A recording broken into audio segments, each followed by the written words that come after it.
लिखे का मतलब ये हुआ कि अभी तक जो राजनीति में 35 सालों से लोग ठगाते रहे हैं या जो विधायक बने, जो प्रतिनिधित्व कर रहे हैं, वो लोग जो जनता है नहीं करेंगे, उनको जनता के द्वारा चुने गए हैं और जनता के द्वारा ही हटा दिया जाएगा। ये रटा रटाया कितना दिन तक चलेगा? विधायक बनने के बाद जब पटना आते हैं तो एसी में बैठ के भूल जाते हैं कि गांव के घरों में चूल्हा जल रहा है कि नहीं। आप एक बात समझिए, आपने 35 सालों तक दूसरे लोगों को मौका दिया ना। मैं एक बार कहता हूं कि जनस्वराज पार्टी को एक बार आप मौका दीजिए।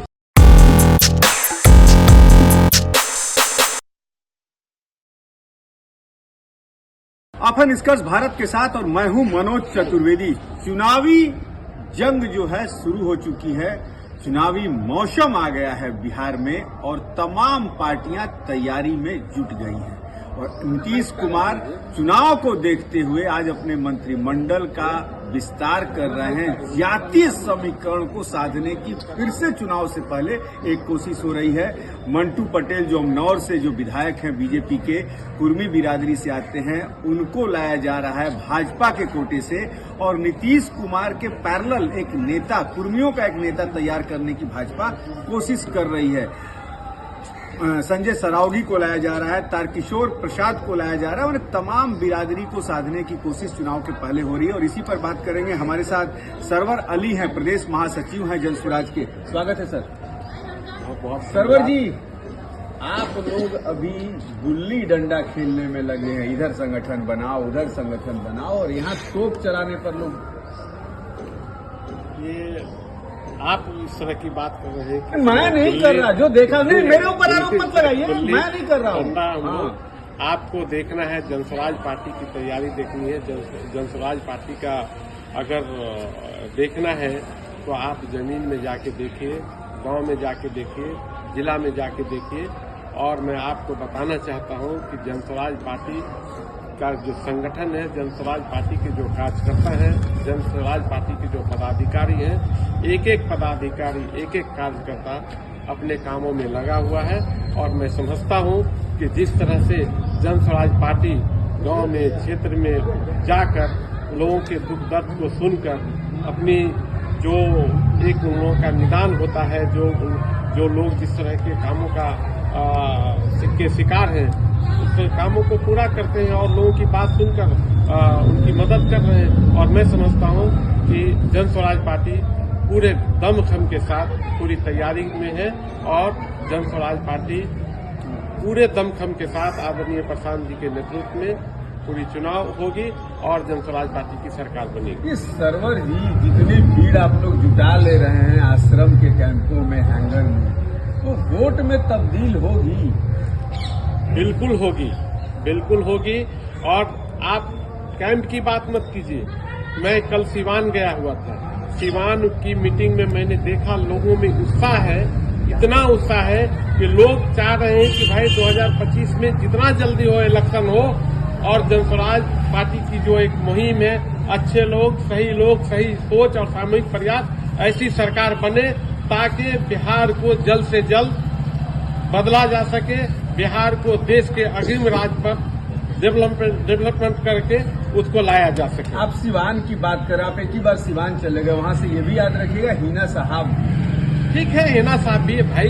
एक बात समझिए, लड़ाई सबको लड़ना है, लड़ाई लड़े, लेकिन जनस्वराज पार्टी पूरे बिहार में सब जो अच्छे पढ़े लिखे लोग हैं, जो जनता 35 साल से उब चुकी है, वो जनस्वराज पार्टी की तरफ देख रही है और जनस्वराज पार्टी के बारे में उन्होंने एक सोच बना लिया है कि एक अच्छा विकल्प आया है। आप ही के बात को दोहरा दूं सरवर जी, पढ़े लिखे लोग वोट देने नहीं जाते हैं, सर्वे में आ गया है। कितने पढ़े लिखे लोग चिलमिलाती धूपों में वोट देने निकलते हैं, जरा बता दीजिए परसेंटेज। और हम कहिए तो हम बता दें आपको परसेंटेज। वोट देते हैं बिना चप्पल वाले ही।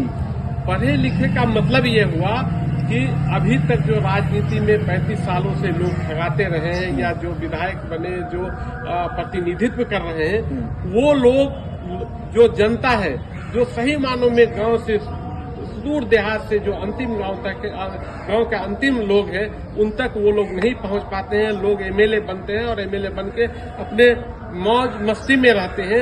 मेरा कहना यह है कि जो अच्छे लोग होंगे, जो प्रतिनिधित्व अच्छे लोग करेंगे, वो गांव के लोगों को समझेंगे, गांव के अंतिम लोगों तक पहुंचेंगे और उनका काम करेंगे और काम करके बिहार को देश के अग्रिम राज्य में लाएंगे। मैं ये रटाया कितना दिन तक आप लोग बोलिएगा? गांव के अंतिम दिन लोग तक पहुंचेंगे। कोई विधायक आए से पहले तो अब जो आपने कहा कि ठीक है 1200 परिवार के विधायक और सांसद बिहार में बनते आ रहे हैं आजादी के बाद से। ये रटाया कितना दिन तक चलेगा? विधायक बनने के बाद जब पटना आते हैं तो एसी में बैठ के भूल जाते हैं कि गांव के घरों में चूल्हा जल रहा है कि नहीं।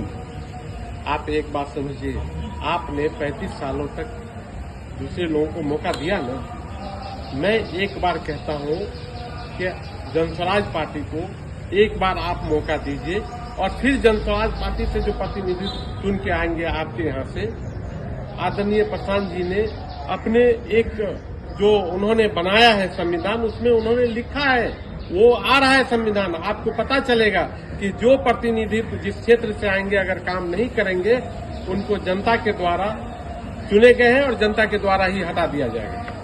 सरवर जी, आप लोग फिर गलतफहमी पैदा कर रहे हैं। देश में है कोई कानून कि जनता ने यदि चुन के विधायक बना दिया, आप कौन बुलाने वाले होते हैं? कहेगा कि नहीं रहेंगे जनसुराज में, चले दूसरे तरफ। भाई एक बात समझिए, ये बात बिल्कुल सही है कि संविधान में तो नहीं, लेकिन पार्टी के संविधान में रहेगा।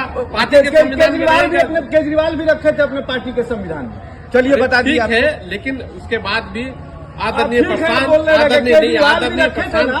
कितनों को वापस बुलाए? आदरणीय प्रशांत किशोर जी और जनस्वराज इतनी सब पार्टी है जनस्वराज पार्टी कि लोग जो चुन के आएंगे, एक तो ऐसा नहीं आएगा, अगर आएगा तो जनस्वराज पार्टी के लोग आपस में बैठ के और जो प्रतिनिधित्व आएंगे वो भी कहेंगे कि हमने काम नहीं किया इसलिए हमारा सरवर जी, वही तो मैं कह रहा हूँ कि केजरीवाल भी तो वो समय आने दीजिए ना, वो समय आने दीजिए, आपको समझ में आ जाएगा, आपको पता चल जाएगा। चलिए हम भी देखेंगे कि यदि जनसुराज सत्ता में आती है। केजरीवाल ने भी बड़े बड़े दावे किए थे, वादे किए थे, नतीजा आपको सामने दिखने लगा। जनसुराज के भी वो दावे कि यदि हमारे प्रतिनिधि यदि जीत कर आएंगे और नहीं काम करेंगे तो हम उन्हें रिकॉल करेंगे। आपको मैं बता दूं कि रिकॉल करने के लिए कोई अधिकार कानूनी नहीं है, फिर भी जो है ये पार्टी के कानून में रखा गया है। केजरीवाल ने आपके भी कानून में ये बात रखी थी, लेकिन आज तक किसी को बुलाया नहीं।